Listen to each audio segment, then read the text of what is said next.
bersyukur atas nikmat yang telah diberikan, kesempatan sholat subuh berjamaah telah kita lakukan. Mudah-mudahan semuanya menjadi ibadah yang diterima oleh Allah. Yang kedua, kita memohon kepada Allah keselamatan, kesehatan, kemudahan, kelancaran dalam segala urusan.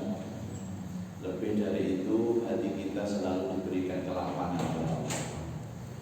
Walaupun cicilan masih banyak, hati bahagia. Kan aneh ya, utang si akhir tapi hatinya bahagia. Mari kita baca surah Al-Fatihah.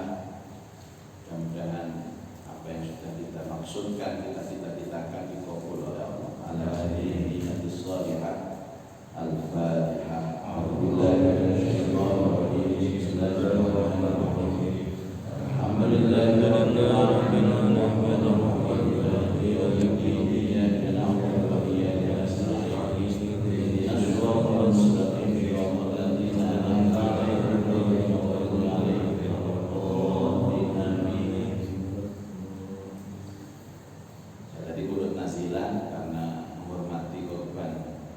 Sriwijaya Air itu menjadi kebiasaan Rasulullah kalau ada musibah agak masal itu orang mati lebih dari 10 itu namanya musibah masal. Rasulullah selalu melakukan qunut nazilah, tidak hanya salat subuh, tapi qunut nazilah itu boleh zuhur, boleh asar, boleh maghrib, boleh isya. Kadang-kadang saya tanya ada masih suka nggak nazilah apa? Karena nggak hafal pak, nggak hafal usahanya. Salah satu ada kawan saya itu di dalam apa namanya korbannya. Di kawan itu 2 orang, kemudian yang satunya itu ikut jatuh, yang satunya selamat. Yang selamat ini karena hasil VCS swabnya itu di hari itu belum keluar, jadi dia akhirnya meng-cancel penerbangannya, tapi tidak dapat refund, tidak dapat pengembalian. Jadi waktu kalau balik itu artinya mantap. Waduh, bayarlah karena penerbangan Pontianak ini mahal, di atas 1 juta. Mahal ada Jakarta mahal. Dan jarang penerbangannya jarang. Gak oleh nanti, tapi setelah mendapat kabar kalau pesawat itu hilang, ngomong untung. Tapi dia tidak bilang alhamdulillah. Kalau alhamdulillah kan ngapok maksudnya. Tapi dia bilang waktu saya telepon, ya Pak, ini perempuan kerja di Kemenang RI. Ya, pesan saya belum waktunya mati, jadi belum waktunya, belum antriannya, jatah rezekinya masih ada. Karena Allah Ta'ala itu selalu meyakinkan kita dengan 4 baik. Walladzi khalaqakum tsumma razaqakum tsumma yumitukum tsumma yuhyikum. 4 ini berurutan. Walladzi dialah Allah khalaqakum yang menciptakan kamu, tsumma razaqakum dan memberikan rizki kepada kamu, tsumma yumitukum kemudian Allah mematikan kamu, tsumma yuhyikum. Jadi kalau belum mati ya kita masih ada jatah rizki. Kalau belum mati masih ada jatah rizki. Dan biasanya orang itu terpengaruh dengan keadaan pasca kejadian seperti ini. Biasanya uang itu wedi Pak Ustaz. Saya istilah termasuk saya, mestinya besok lusa ini ada ke Jakarta pesawat numpak sepura ya. Nah itu karakter manusia, sedaya akan mengalami seperti itu. Dulu waktu ada tragedi Adam Air waktu tahun 2007 atau 2000 berapa, itu ada grup umroh semuanya membatalkan. Ada grup umroh itu semua membatalkan gara-gara itu. Makanya manusia itu selalu akan bergerak hatinya sesuai dengan berita yang ada.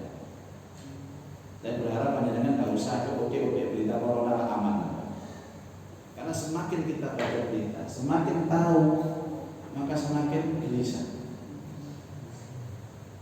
Semakin gelisah. Ada seorang istri itu uang Pak. Dia bana-bani sampai tambah-tambah ini, Mbak bojomu lho, Mbak nuwakal, Mbak itu lho, Mbak wong bawa itu nang kok ini. Jadi sing lanang sing gak ngurus aman ya. Tapi saya kan ngurus kan sampai. Jadi ini manusia kok. Nanti kalau sudah lama baru sudah hilang beritanya, ada keberanian lagi. Ada keberanian lagi. Padahal sudah Allah Ta'ala yakinkan kepada kita di Quran itu Bapak Ibu. Ini ayat ini berkali-kali Allah sampaikan. Tapi yang monohok yang ini apa? Ainama takunu yudrikumul maut walau kuntum fi burujin musyayyadah. Dimanapun kamu berada, ainama takunu yudrikumul maut, pasti kamu akan menemukan kematian. Walaupun kuntum fi burujin musyayyadah, walaupun kamu fi buruj itu benteng yang tinggi, yang kokoh, lapisannya baja. Walaupun kamu berada di benteng yang kuat, benteng yang kokoh, benteng yang tinggi, pasti akan menemukan kematian.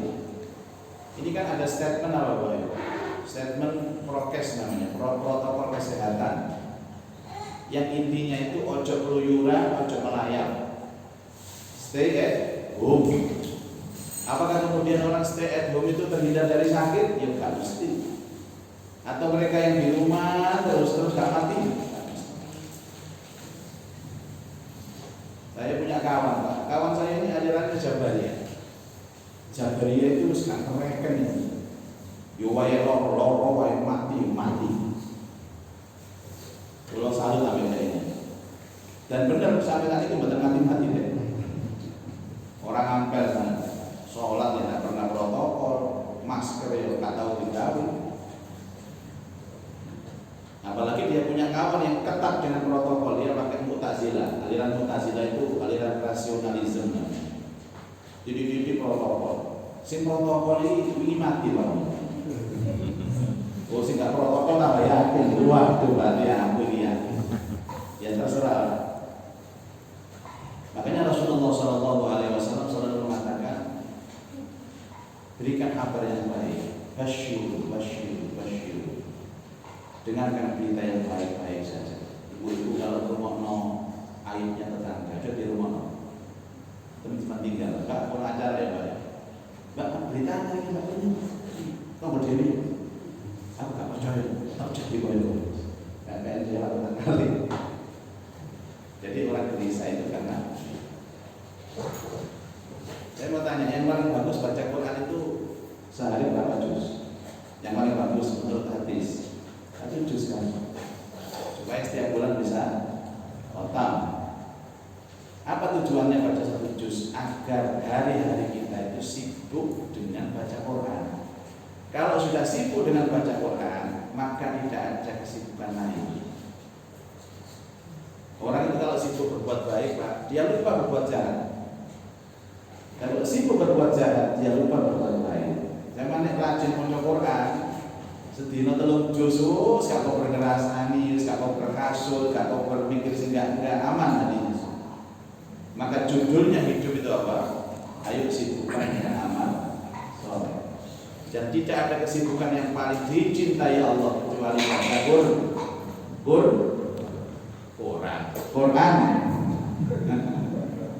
Baca komik, baca WhatsApp.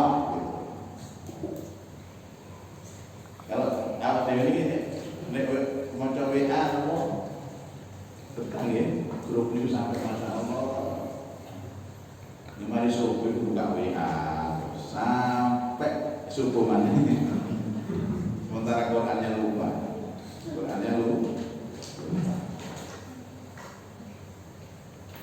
Saya itu Bapak Ibu ditanya sama Pak Zaki, ini kok kelihatannya ya, aman-aman saja hidupnya. Ternyata ada yang meneliti hidup saya. Aman ya apa sih Pak? Kalau tinggal di sama niku, kok tak tahu susah. Belum memang saya tidak pernah susah. Sakit pun saya tidak susah. Karena obat bahagia itu Allah turunkan apa? Quran. Wis. Tidak ada orang dari Quran susah itu Bapak. Ya tetap diuji sama Allah, namanya manusia itu kan untuk tahu iman kita benar atau tidak. Tapi lebih dari itu sudah, saya kan minta Quran. Saya tidak mungkin cerita kalau tidak membuktikan ini Bapak. Pikiran tenang, hati tenang, rezeki ono itu buka apa Allah. Masih bujuni penduduk tapi hati tenang. Ya, nanti dicoba Bapak. Satu hari 1 juz saja. Kalau kuat 1 hari 3 juz. Kalau ini kan kuat banget. 1 juz tapi yang 2 juznya juz avokat sama juz nyawa. Baik Bapak. Hari ini kita akan melanjutkan tentang zikir Rasulullah ketika memakai pakaian.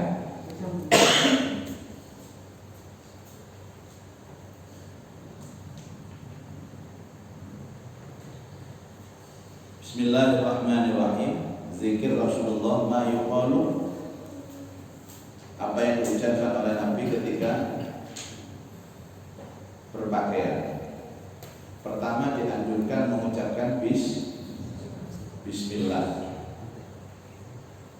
Kemudian diriwayatkan dari Ibnu Sunni dari Abu Sa'id Al-Khudri radhiyallahu an, dia mengatakan jika Nabi Shallallahu Alaihi Wasallam memakai baju, memakai serban, memakai imamah, beliau mengatakan Allahumma inni as'aluka min khairi wa khairi ma huwa lah, a'udzubika min syarri wa syarri ma huwa lah. Jadi saya mendoakan kembali. Allahumma inni as'aluka min khairi wa khairi ma huwa lah, a'udzubika min syarrihi wa syarri ma huwa lah. Ini doa pakai baju. Ya Allah, sesungguhnya as'aluka, aku mohon kepadamu, min khairi, dari kebaikannya. Kebaikannya itu maksudnya kebaikan pakaian yang dikenakan. Wa khairi ma huwalah, dan kebaikan apa-apa dari dia. Jadi orang pakai baju itu kan berarti masuk ranah ibadah Bapak Ibu ya. Artinya orang pakai baju itu bisa menjadi baik, bisa menjadi buruk. Kalau biar zaman cilian itu Pak nanti nang celana kabeh itu Pak. Terus ini dinono wis tinggi ku nyantol napa ten anu niki. Apa anu niku? Anu niku kan satu kata berjuta makna. Anu ini apa anu nih? Oh, anu loh ya. Itu sama bapak saya ingat itu, masya Allah, mau diambil itu Pak, jerit saya, nangis. Terus diambilkan minyak itu. Terus akhirnya sama bapak saya sering, kon jerito sing buan ya. Nah itu 1, 2, 3, 3 jerito sing mantap. Ya, sekeras-kerasnya. Nah, ketika jerit buantar itu ditupai orang itu bodoh lah. Nah itu saya maksud, banyak orang yang gara-gara pakaian itu terjadi sesuatu yang baik. Banyak orang yang gara-gara pakai pakaian terjadi sesuatu yang tidak baik. Makanya doa yang pertama, ya Allah, aku mohon kepadamu kebaikan dari baju ini dan kebaikan dari efek memakai baju ini. Jadi kebaikan ada 2, kebaikan perilakunya, kebaikan efeknya. Wa a'udzubika min syarri, ya Allah, aku berlindung kepadamu dari kejelekan dan keburukan pakaian ini. Wa syarri ma huwa, dan efek dari keburukannya. Efek dari keburukannya. Saya beberapa kali pakai pakaian itu Bapak Ibu itu diminta orang. Kalau serban saya serahkan, tapi nanti jangan diminta loh ya, ini tinggal 1 ya. Belum ada yang ngasih lagi. Terakhir Kejati. Habis ngaji terus ada bapak-bapak itu datang. Serban jenengan saya. Aku gak enak, ngelem itu gak enak. Aku gak enak. Napa sakit damel kula, Pak. Saya tinggali orangnya ikhlas dan saya tahu dia memang ahlul masjid, ya sudah Pak ambil. Dia woro-woro ke yang lain. Waduh, kayak ini Pak Zaki serban mati. Akhirnya si liyane ngoro kabeh, Pak Minjing harus ngene kula untuk diserbani. Dalam hati kok kira tuku serban kaya apa? Saya anu mawon, iki yang tentang ampel. Boten ampel dereng jenengan damel lah. Kula niki butuh sing jenengan damel sik baru kula damel iki. Terus ada sampai minta baju, jangan Pak. Lah saya kalau pakai baju mulai kaos sampai ngaji mulai kaos. Kalau pakai baju nanti bilang dulu supaya saya pakai bajunya itu ada stok mengganti. Loh, kenapa kan diambil banyak Pak? Saya butuh keringat sampean. Butuh keringatnya, jadi butuh barokahnya keringat. Biasanya orang jauh-jauh Pak, orang jauh-jauh. Kamu dulu. Kamu nggak tahu, saya kan nggak tahu. Nomor 2 ya, biasa ya. Jadi orang-orang itu kalau berperilaku seperti itu biasanya karena nggak terbiasa bertemu. Misalnya dia sudah, aku butuh sering berdoa. Kayak bujur itu loh. Kalau pengajian ibu-ibu itu lah, masya Allah, sebabnya jalan butuh kafe. Bujur lo nggak tahu jalan butuh. Ya karena kulino di dalam rumah seperti itu. Makanya saya katakan kadang-kadang sesuatu yang biasa itu akan menjadi hilang karomahnya, Bapak. Kulo niki bagi orang lain sing ado-ado mriku, Pak. Kalimantan kulo tekanin lho, Pak. Samarinda ada kiai dari Surabaya. Itu langsung Pak, ke bandara. Salam wala-wali ini. Wala-wali itu udah sampai ke Manggabe. Tapi kalau sudah terbiasa, tahu yang biasa saja. Itu yang kemarin saya katakan, teman-teman yang menjadi mutawif yang tinggal di sana namanya mukimin itu, setiap hari di Al-Ka'bah itu akhirnya terbiasa. Saking terbiasanya, kayak bisa nangis dalam Ka'bah. Beda dengan kita ini yang tidak pernah ke sana. Sekali umroh bok dalam Ka'bah, Allah ya Allah, kau udah nggak tahu nangis. Ya sama lah, orang itu kalau terbiasa melihat perempuannya yang tidak cantik, ya maksudnya elek lah ya. Terus modal orang itu ya Allah kaget. Makanya saya sarankan kalau bapak di samping lihat istrinya ya lihat majalah-majalah yang cantik-cantik biar nggak kaget. Bapak-bapak itu pinter. Saya ngantuk kalau foto-foto sengayu-ayu, foto di kisel, orang bojone direkoran, apa ya? Cari satu hari satu juz, aku modus. Ini doa yang pertama ditawarkan Nabi Shallallahu Alaihi Wasallam. Kemudian doa yang kedua, Mu'adz bin Anas menyebutkan tentang sabda Nabi Shallallahu Alaihi Wasallam, man labisa thawban jadidan, man siapa? Jadi jawab man sapane wong, jadi betul man sapane orang. Man labisa siapa yang mengenakan thawban jadidan, baju baru. Faqal, dan dia mengucapkan atau berdoa, alhamdulillahilladzi kasani hadza warakinihi min ghairi haula minni wala quwwata ghafarallahu lahu ma taqaddama min dhanbi. Dengan tirokan gini. Alhamdulillah. Alhamdulillah. Alladzi kasani hada. Alladzi kasani hada. Warakinihi. Min ghairi haula minni. Min ghairi hawla Wala quwwata. wala quwwata. Sampai di sini. Siapa orang baca doa Alhamdulillahilladzi kasani hada warakinihi min ghairi haula minni wala quwwah, apa yang diberikan Allah? Ghafarallahu lahu ma taqaddama min dzambih, maka Allah akan mengampuni dosa-dosa yang telah lalu. Coba bayangkan, ada orang pakai baju baru berdoa dengan singkat, efeknya pengampunan dosa. Jadi Allah itu, maka saya kemarin kan ada seminar itu Pak. Seminar saya salah satu narasumber. Yang satunya itu profesor ahli tafsir. Dia mengatakan begini, nanti itu banyak yang masuk neraka, banyak yang masuk neraka, wakil menunggu neraka. Dia menjelaskan data-datanya karena orang itu banyak maksiat sekarang ini.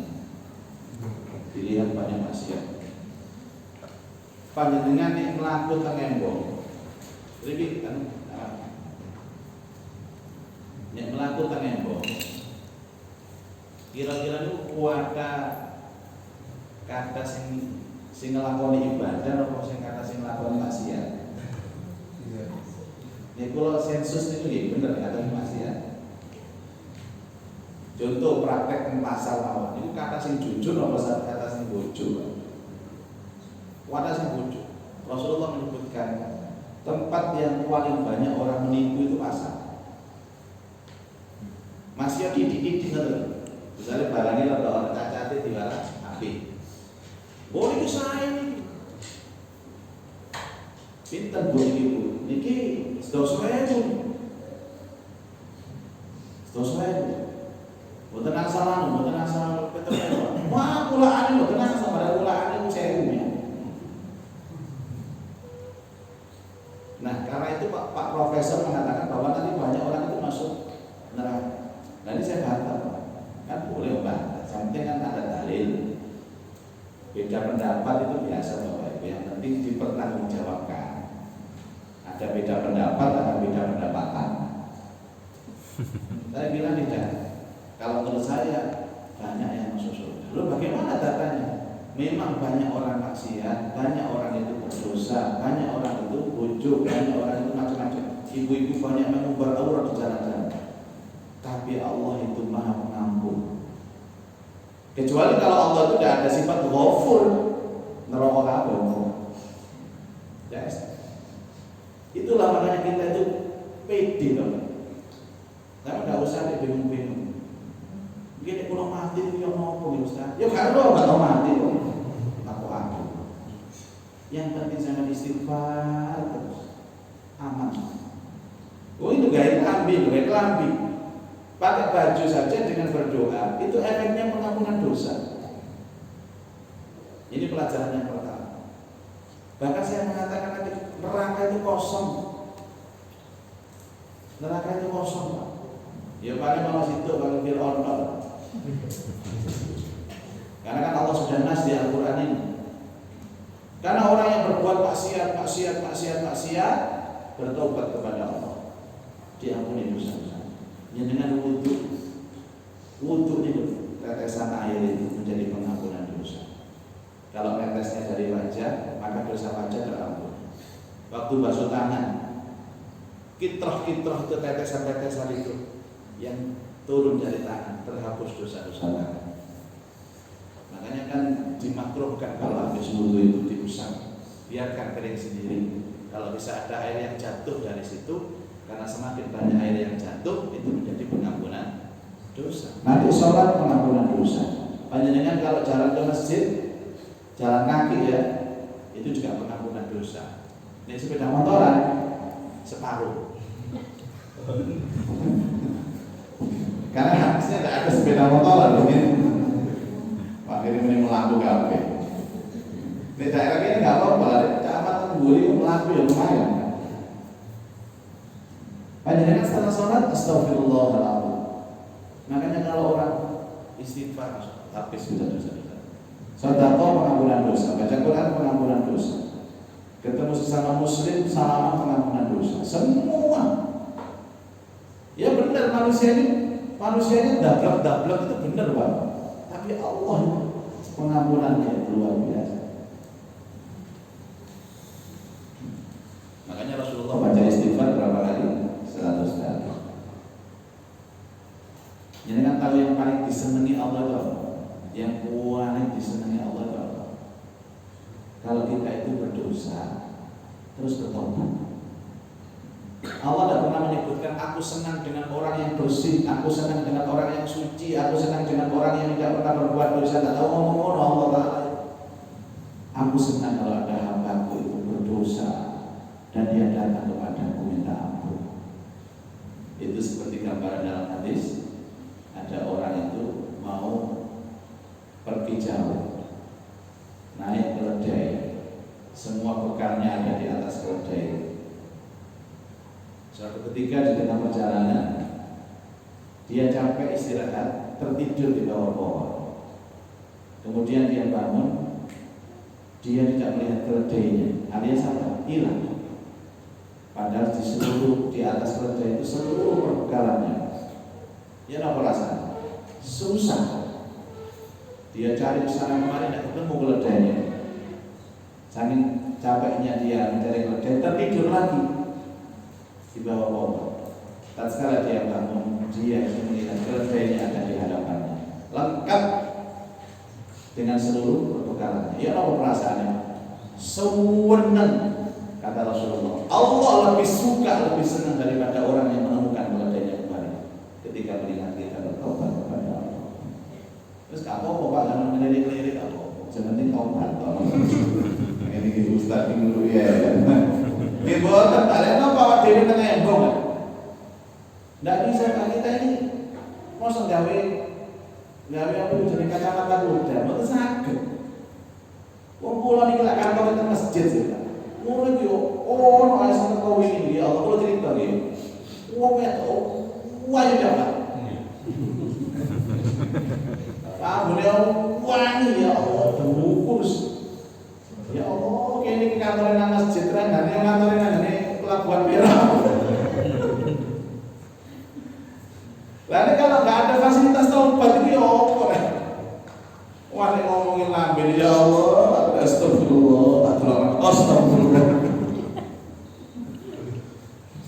Ya, saya membayangkan betapa Allah Ta'ala itu sayangnya kepada kita. Salah satu kesayangannya itu adalah pintu taubat sampai nggak boleh lambe itu berarti pengampunan dosa. Baik. Kemudian zikir ketika memakai baju baru, sandal dan juga semisalnya. Jadi pakaian. Bapak Ibu, ini pakaian baru itu maksudnya apa sih Pak? Nah, saya sampaikan tentang beberapa pandangan ulama. Baju baru ini bukan baju baru yang baru beli, tidak. Baju yang habis dicuci, disetrika, dimasukkan lemari, kemudian panjenengan pakai, itu disebut tsauban jadidah. Bukan baju baru terus tuku nang toko boten. Lah nek ngrasakno motor lah kanggo ndonga sampeyan nang riyo ya. Wong tuku lambe niku riyo ya. Jadi tsauban jadidah itu baju yang kotor, kemudian disucikan, dibersihkan, dicuci sampai bersih, sampai suci, disetrika, dimasukkan ke lemari, dipakai, terus berdoa. Itu namanya baju baru. Nah, Rasulullah yang dipakai itu ya jelas namanya komis. Komis itu baju panjang. Tadi dijelaskan ada baju panjang. Biasanya Rasulullah itu pakai imamah. Imamah itu yang diselimpahkan di sini Bapak. Kemudian ada juga selendang yang diselimpahkan oleh Rasulullah. Itu baju Rasulullah. Ya bajunya orang Arab.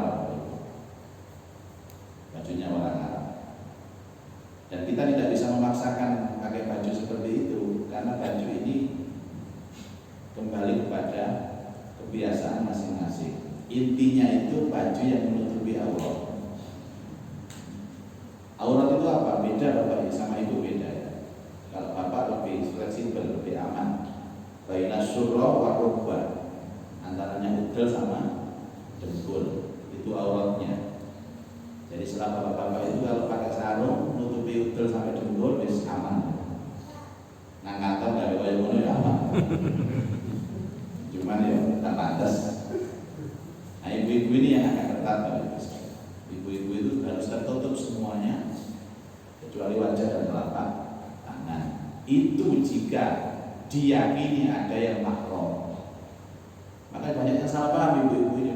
Saya kan mengatakan ibu-ibu wajib menutup aurat jika diyakini bertemu dengan orang laki-laki yang bukan mahram. Tapi kan dalam Bu, griya Bu, masa ojo gawe koyo ngono. Masa hubungan lengkap. Turu hubungan mboten napa masa dasteran mboten napa karena omongan. Nah nek Pak RT ini teko lah kan karo gawe coba. Pak RT itu mahram. Makanya dalam Quran itu ada diatur itu Bapak. Kalau bapak-bapak aman ya. Ibu-ibu itu boleh memperlihatkan anggota tubuhnya, wajah dan telapak tangan kepada semua laki-laki yang bukan mahram. Boleh. Tapi ada laki-laki itu yang boleh melihat bagian tubuhnya di atas leher sama di bawah lutut. Siapa? 3. 1 anak kandung, saudara kandung, ayah kandung. Jadi jenengan kedrio enten bapak. Boleh dasteran dong. Yang penting dada sampai lutut tertutup. Ada anak-anak juga sama, anak-anak kandung. Saudara kandung, ayah kandung. Tapi kalau sudah dengan suami, ini boleh suami melihat gadget itu boleh. Saya setuju. Itu jika masih ikatan suami Pak. Kalau sudah ada suami lagi, tidak boleh. Hak itu diberikan oleh Allah karena ikatan pernikahan. Karena ada ibu lapor kepada saya, gimana Pak Ustaz hukumnya? Mantan saya, mantan apa Bu? Mantan suami. Sekarang ini sering fit call kepada saya. Fit call itu apa?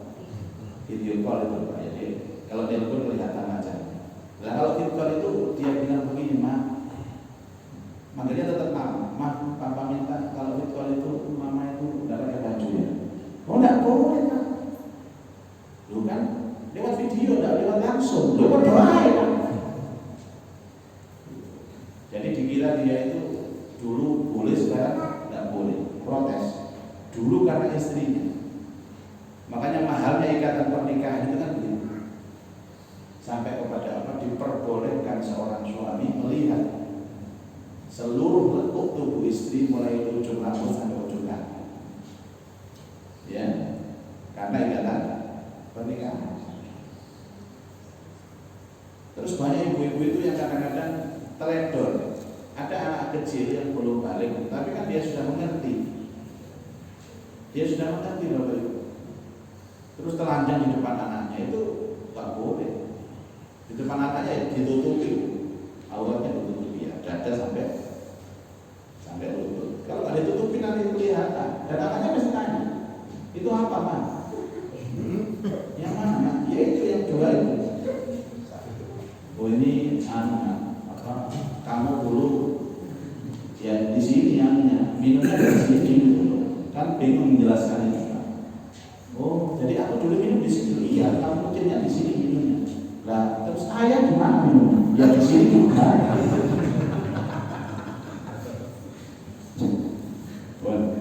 Kalau mau terbahas itu dibahas.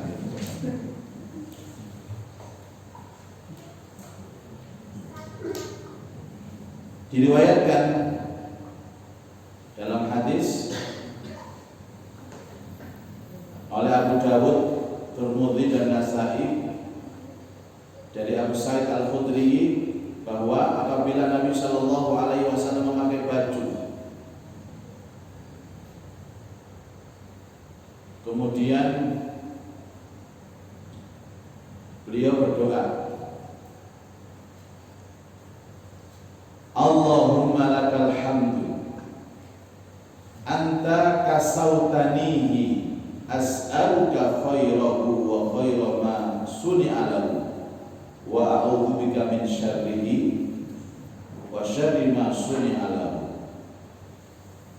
Qala Tirmidzi hadisun hasan, ini hadis hasan. Kemudian lagi Allahumma lakal hamdu anta kasautani as'aluka khairahu wa khaira ma suni'a lahu wa a'udzu bika min syarrihi wa syarri ma suni'a lahu. Ini doa yang ketiga ya. Nanti di-share saja insyaallah. Ya, memang karena belum biasa Pak ya, kita seperti asing dengan doa ini. Nanti kalau sudah terbiasa enak. Kayak ada mu'alaf itu ikut sholat sama saya. Karena nggak tahu bacaannya, pokoknya sama di rumah gerakannya saja. Aku takbir, kalau takbir, rukuk, nanti salam ya Pak. Artinya setelah wiritan itu kan kita baca astagfirullahaladzim, yang ngomong saja. Dia itu heran Pak. Itu tadi Pak Ustadz itu setelah sholat yang dibaca itu apa? Kayak asing gitu. Ya asing, nggak tahu namanya dia. Makanya zikir itu sekali lagi adalah kebiasaan. Semakin sering kita baca, maka semakin lanyah kita itu membaca zikir. Apalagi zikir mau pakai baju Pak ya. Ini pakai sandal, pakai baju. Kayak kesuwen Pak. Gawe sandal dumane trowo kayak gini. Tapi kalau terbiasa insyaallah tidak ada masalah. Jadi kita ini berusaha untuk bagaimana kebiasaan Rasulullah SAW terkait dengan zikir. Ternyata sampai level memakai sandal pun Rasulullah juga berzikir.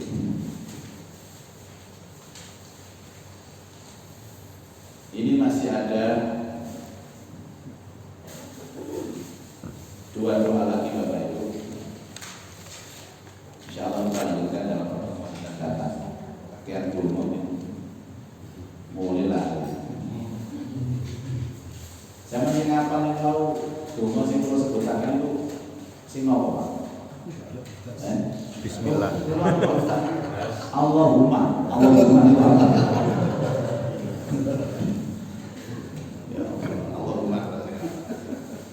Ya hampir semuanya itu pakai Allahumma. Kalau tidak Allahumma ya pakai alhamdulillah. Ini pun apa dulu? Allahumma kali alhamdulillah. Ada pertanyaan dari jamaah, Pak, bolehkah saya itu tidak pakai bahasa Arab tapi saya terjemahkan dengan Indonesia? Ya boleh, tidak ada masalah. Cuma barokahnya doa itu ya kita baca bahasa Arabnya. Ya sama dengan itu Pak, sholat kosong dengan saya terjemahkan sholat. Ya Allah. Allahu Akbar atau terjemahan? Allahu Akbar. Kalau satu kaya maksud imam Allahu Akbar. Ini pun Indonesia. Jauh. Wakem sangat. Sing zara kalau tuane paham itu. Allah raja. Ya, jadi lepas daripada panjenengan suka nggak suka dengan bahasa Arab, Allah Taala menciptakan Al-Quran itu dengan bahasa Arab. Karena itu kalau ada orang menerjemahkan Al-Quran, dia belum baca Quran. Karena apa ayatnya? Inna anzalnahu Qur'anan Arabiyyan. Ada khotib itu Pak, saya pernah dengar. Khotbah itu tidak baca ayat sama sekali. Sesuai dengan firman Allah yang ada dalam surat An-Nisa ayat 80. yang artinya durung maca sih, yang artinya ada 3-4 kali dia bicara begitu. Dia belum baca Quran dan menurut fikih itu nggak sah itu khutbahnya. Kan harus baca ayat satu ayat yang sempurna. Oh tapi untungnya dia masih baca ya ayyuhalladzina amanu taqullaha haqqa tuqatih wa la tamutunna illa wa antum muslimun. Untung masih di situ di awal. Tapi belakangnya itu tidak perlu dibaca. Yang artinya berarti apa? Dia belum membaca ayat tapi dia hanya menerjemahkan ayat. Maka kalau doa seperti ini sebaiknya ya kita ikuti doa sesuai dengan teks yang diajarkan Rasul, tapi juga kita pahami artinya. Ya kalau mantap. Karena orang itu kalau sudah tahu artinya biasanya ada futur. Futur itu artinya menghadirkan Allah dalam hati. Baik, semoga menjadi keterangannya manfaat. Al-Fatihah.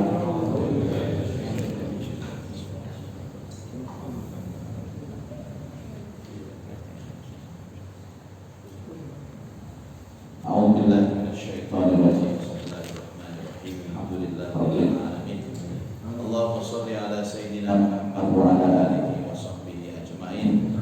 Allahumma anfa'na bima 'allamtana wa 'allimna ma yanfa'una wa zidna ilman nafi'an. Allahumma arzuqna fahman nabiyyin wa hifdzal mursalin wa ilhamal malaikatil muqarrabin bi rahmatika ya arhamar rahimin. Rabbi yassir wa la tu'assir. Rabbi fahmi bil innaka ala kulli syai'in qadir. Rabbana atina fid dunya hasanah wa fil akhirati hasanah wa qina adzabannar. Wa sallallahu ala sayyidina Muhammadin wa alihi wa ashabihi wa sallam. Walhamdulillahi rabbil alamin. Subhanakallahumma wa bihamdika asyhadu an la ilaha illa anta astaghfiruka wa atubu ilaik.